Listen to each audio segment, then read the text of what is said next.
raw sila ni Bong sa isang shop ng sapatos. Naging magkaibigan sila pero hindi magkarelasyon. Kuya lang daw ang turing niya sa aktor. Ilang beses daw siyang niyayaya ni Bong na lumabas pero hindi raw siya pumapayag. Noong January 17, nagdesisyon raw siyang kitain na ang aktor. Sa palitan nila ng mensahe, tila ayaw ng dalaga na papasukin sa condo unit ang aktor. Pero kalaunan, pumayag rin siya dahil may parating naman daw siyang ibang kaibigan. Nakita kami noong January 17 pero wala pong nangyari. Pumunta po siya dahil kaibigan ko po siya, pinayagan ko po siya. Tapos nag-usap kami, kwentuhan, at alam niya at alam ko na may papunta rin po akong kaibigan na pupunta din sa condo ko. Noong gabi ng January 22, nagsabi raw si Bong na maghahati dito ng pagkain sa condo unit ng dalaga. Pumayag si Denise dahil alam niyang parating na rin ang mga kaibigan niyang sina Bernice at Cedric Lee. May lakad raw kasi sila nung gabing iyon.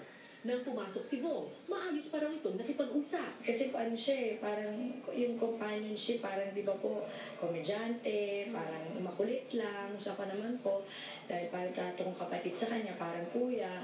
So ayun po, yung parang nawakawakan ako sa buhok, ganun po. Tapos bigla na lang sabi ko, ayoko yan, ayoko ng ganyan kasi nakakaramdam na ako. Ayon sa police blotter na kapwa pinirmahan ni Denise at Bong, sinabunutan daw ni Bong si Denise at pilit raw na hinubad ang shorts ng dalaga. Pero nanlaban ito. Hinigaan niya po ako. Tapos po, yun, pinaghihilan niya ako, nakalmot, may mga kalmot nga po ako. Tapos biglang inubad niya po yung pants niya. Kasi yun, inubad niya po yung pants, tapos pinipilit niya po. Hindi natuloy ang tangkang panggagahasa dahil dumating ang mga kaibigan niyang sina Cedric Lee na aktuhan nila ang ginagawang pangahalay umano ni Bong Navarro. Hindi na nakita ni Denise ang pambubugbog kay Bong. Nagkita na lang daw silang muli sa police station at may nakuha raw na sex pills sa bulsa ng aktor. Nireport po natin kung ano ang nangyari, so may mga police naman po doon. So, yun po, hindi ko naman po alam yung mga sex pills or yung mga tablet, hindi ko rin nga po alam yun eh. Saan nila nakuha yun? Sa bulsa po niya mismo.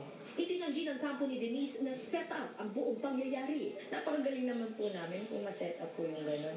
Tsaka kung ma-set up po namin yun, alam ko po, ba't napaka-influensya ng tao eh. Kakalat at kalat din yan. Sino bang sinira namin? Pangalan namin, reputasyon namin. Bakit ko pa siya dadalhin sa police station?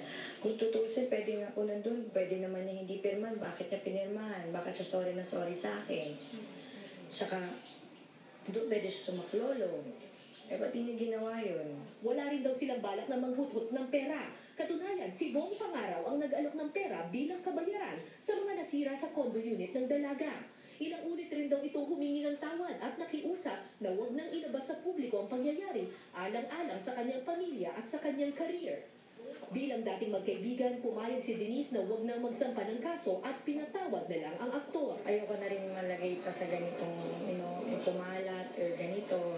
So, pinatawad ko po siya. Binigyan ko siya ng pagkakataon, magbago po. Pero nagbago na ngayon ang damdamin ng dalaga. Matapos lumabas sa media si Bong Navarro, desidido nang lumaban si Denise at magsampa ng kaso laban kay Navarro anumang araw mula ngayon. Pero ngayon, magpa-file ka na ba ng kaso laban sa kanya? Opo, magpa-file po ako ng case dahil unang-una, pinangalanan po ako na nalaman ko lang po sa mga kaibigan ko at na may history din po, nag-text din po sa akin yung mga random people na nagpapasalamat po sa akin dahil isa din po mga minanyak din po ni Molestia, yun po ni Vong. Ito lang masasabi ko sa'yo, if you want justice, I will give you the real justice. Nilinaw rin ni Denise na wala siyang kinalaman kay GMA Network Chairman and CEO Felipe L. Gozon na nakitang may litrato sa kanyang Instagram account.